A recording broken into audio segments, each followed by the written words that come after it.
Baik, jadi hari ini kita akan membahas tentang periodisasi masa praaksara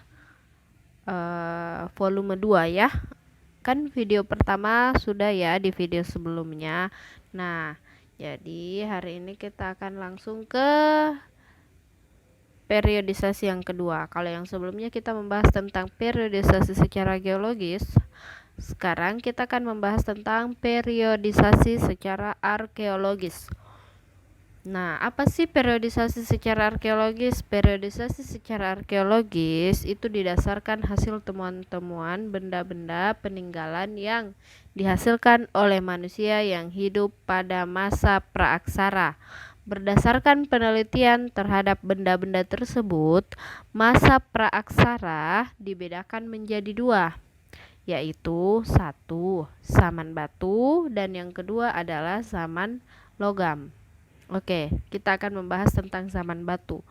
Zaman batu adalah zaman ketika sebagian besar perkakas penunjang kehidupan manusia terbuat dari batu. Berdasarkan hasil temuan alat-alat yang digunakan dan dari cara pengerjaannya, zaman batu terbagi atas tiga, yaitu Paleolitikum. Paleolitikum berasal dari kata paleo yang artinya tua dan litos yang artinya batu, sehingga zaman ini disebut dengan zaman batu tua. Hasil kebudayaannya banyak ditemukan di daerah Pacitan dan Ngandong, Jawa Timur. Zaman batu diperkirakan berlangsung kurang lebih 600.000 tahun silam. Kehidupan manusia masih sangat sederhana, hidup berpindah-pindah atau nomaden. Mereka memperoleh makanan dengan cara berburu, mengumpulkan buah-buahan, umbi-umbian, serta menangkap ikan. Jadi pada zaman ini, manusia itu bekerja untuk menghasilkan makanan, mereka harus bekerja terlebih dahulu dan hidupnya berpindah-pindah. Jadi mereka itu hidup di tempat di mana mereka bisa bercocok tanam dan juga berburu. Oke, lanjut. Alat-alat yang digunakan pada zaman ini terbuat dari batu yang masih kasar dan belum diasah, seperti kapak perimbas atau alat serpih yang digunakan untuk menguliti hewan buruan, menggiris daging, dan memotong umbi-umbian. Jadi contoh-contohnya itu seperti ini ya, kapak perimbas dan alat serpih. Oke, lanjut ke bahasan selanjutnya, yaitu zaman Mesolitikum, berasal dari kata meso yang artinya tengah dan litos yang artinya batu, sehingga zaman ini dapat disebut dengan zaman batu pertengahan atau zaman batu tengah. Nah, hasil kebudayaan batu tengah sudah lebih maju jika dibandingkan zaman sebelumnya, yaitu zaman Paleolitikum.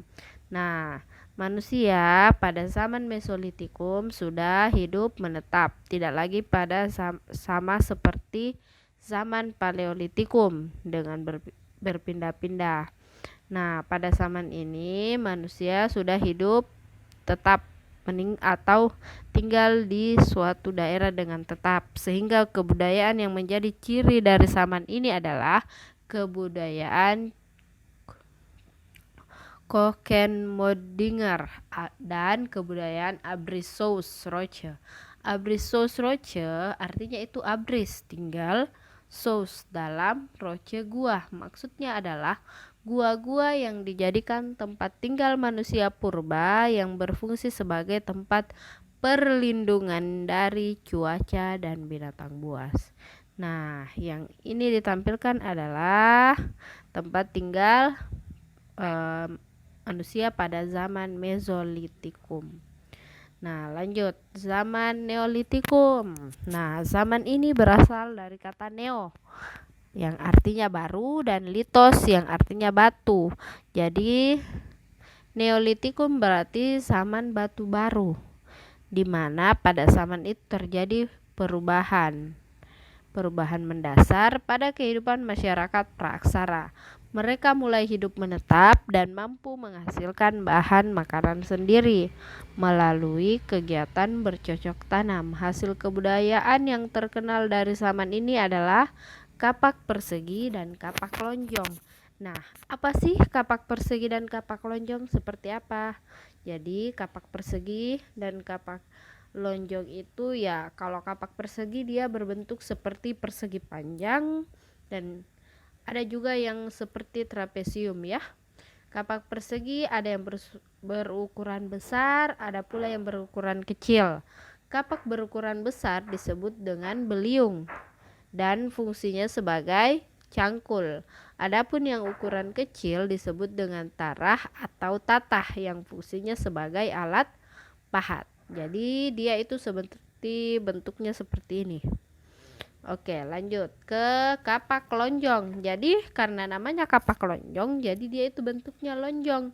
Pada ujungnya yang lancip ditempatkan tangkai, dan pada bagian ujungnya yang lain diasah sehingga tajam.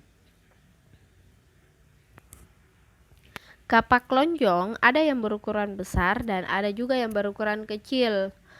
Kapak lonjong ini yang berukuran besar disebut dengan Walsenbeil dan yang kecil disebut dengan Kleinbeil. Fungsi kapak lonjong sama dengan fungsinya kapak persegi. Nah, seperti ini bentuknya.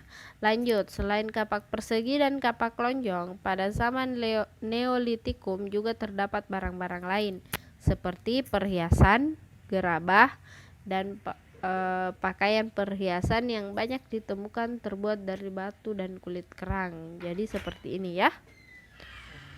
Lanjut, tradisi megalitik. Megalitik berasal dari kata mega yang artinya besar dan litos yang artinya batu. Jadi megalitik itu artinya batu besar. Apa yang dimaksud dengan tradisi megalitik?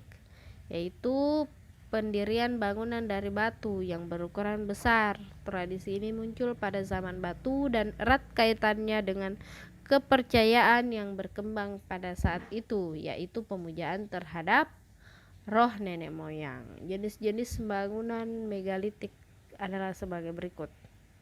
Yang pertama itu menhir.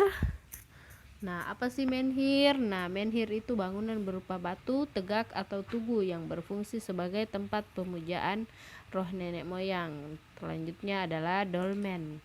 Apa sih dolmen ini? Jadi, dolmen ini berupa meja batu yang berfungsi sebagai tempat persembahan untuk memuja arwah-arwah leluhur. Nah, selain itu, dolmen juga digunakan sebagai tempat duduk kepala suku pada zaman itu. Lanjut, ada yang namanya kubur peti batu. Apa sih kubur peti batu itu? Nah, kubur peti batu itu adalah peti atau tempat-tempat menyimpan mayat. Lanjut, ada yang disebut dengan waruga. Nah, sedangkan waruga itu peti-peti kubur batu yang berukuran kecil. Nah, waruga ini ternyata banyak terdapat di Sulawesi. Lanjut, sarkofagus. Apa sih sarkofagus ini? Sarkofagus juga ternyata adalah sebuah kuburan batu yang berbentuk seperti lesung. Nah, kalau sarkofagus itu banyak ditemukan di Bali. Selanjutnya adalah punden berundak. Adalah bangunan bertingkat yang dihubungkan tanjakan kecil. Punden berundak berfungsi sebagai tempat pemujaan terhadap roh nenek moyang. Selanjutnya ada patung. Bentuk patung masih sangat sederhana yang berbentuk binatang atau manusia. Lanjut, yang kedua, tadi zaman batu. Nah, yang kedua ini adalah zaman logam. Apa sih zaman logam itu? Jadi, zaman logam ini adalah zaman di mana lebih berkembang lagi daripada zaman batu atau zaman sebelumnya. Nah, di zaman logam itu alat-alat atau bahan-bahan yang digunakan itu berasal dari logam seperti perunggu dan besi. Jadi, pada zaman ini dibedakan menjadi 3, yaitu zaman perunggu, zaman tembaga, dan zaman besi. Nah, contohnya itu seperti ini. Ada yang namanya kapak corong, ada yang namanya nekara, ada yang namanya cendrasa. Lanjut. Oke. Jadi, sekian untuk video kali ini. Jangan lupa tetap semangat belajarnya. Wassalamualaikum warahmatullahi wabarakatuh.